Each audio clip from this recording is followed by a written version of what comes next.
But my believing in you seemed to freak you out. You just didn't.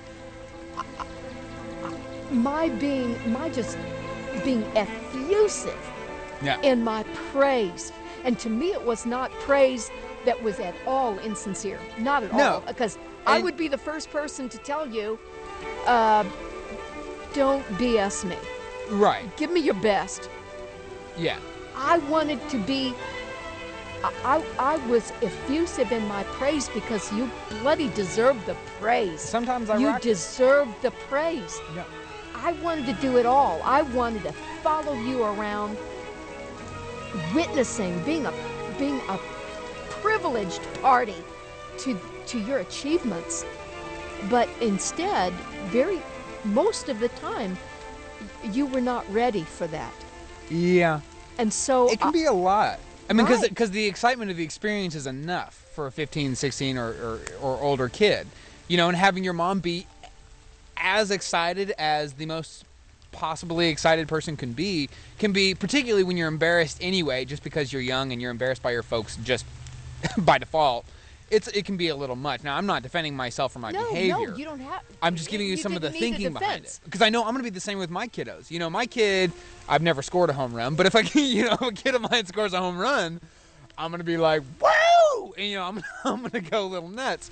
And I won't be shocked if my kid's like, oh, Dad, come on. Well, and if you're going to be I just want to eat nachos with my friends. And if you're going to be anything like me, you don't give a flip about the home run. You're looking at. It is kind of cool. You're looking at the elegance of your body performing out in the outfield. Yeah, the skill involved alone is. I didn't look at, I can't enjoy my son unless he hits a home run. No, I was always a more defensive player. You hit a home run with me by being a part of a team and doing it with such grace and elegance. Well, it's true. Well, no, I mean, these are my folks. They're very supportive folks. I am telling you, when you came out of my womb and I gave birth to you naturally, 100%. Spina bifida, naturally. I knew I'm not going to get to do this again. I had a sense that I was not going to get to do this again, that if I tried to do it again, I would never walk again. Uh-huh. I wanted to protect you against anything that might harm you, and I wanted to, at the same time, which has been unsuccessful, by the way. I wanted to experience the whole thing. But as a result of experiencing the whole thing, I'm well aware of some things.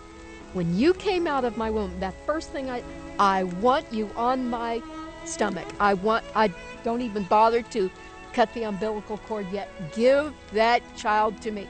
But when you came out of the womb, the first thing you did was stretch out your arm and I'm telling you, the most magnificent arm gesture. So every time I saw you play ball, I relived that moment.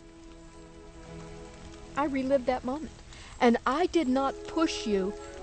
When you were very small, I would put you into the stroller and we would walk the miles from our home to your dad's place of business, and in the interim there would be a baseball field, and I swear to you, I think I remember that. You were too tiny to even know what baseball, you were an infant.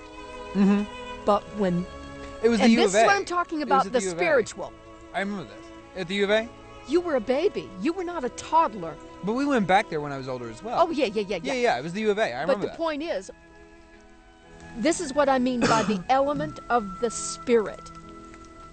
You sensed, I believe, that as a baby, you sensed an oncoming baseball field. No, you didn't know it was, you sensed it was there. You didn't know for a fact it was there the very first time we approached it.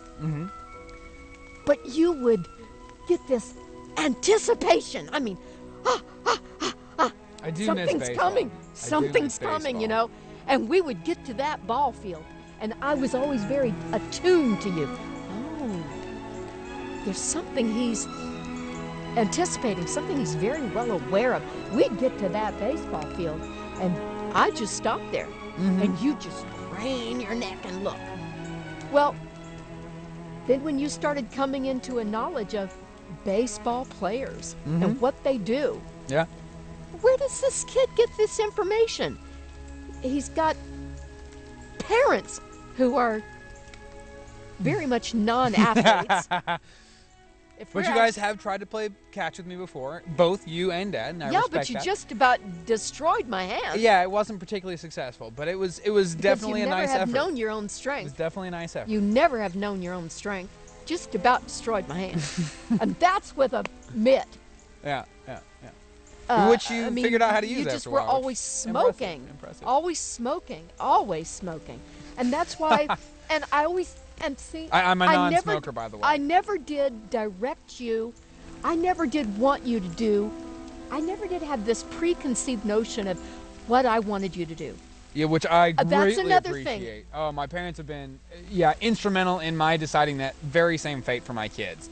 See, that's what I'm saying again, about the spirit. I wanted you to follow your own instincts. Absolutely. I believe that you came onto the planet, and every person comes onto the planet with a sense of anticipation of one's own essence and potence, a sense of, and I've got goosebumps saying it, a sense of where we need to be going, man. And here I was. I had this magnificent husband who didn't believe he was magnificent. I had He this is a good guy. magnificent child who didn't believe he was magnificent. Well. Both of them going, Well, it's not. this woman is full tilt over the top. What are we going to do with her? Yeah.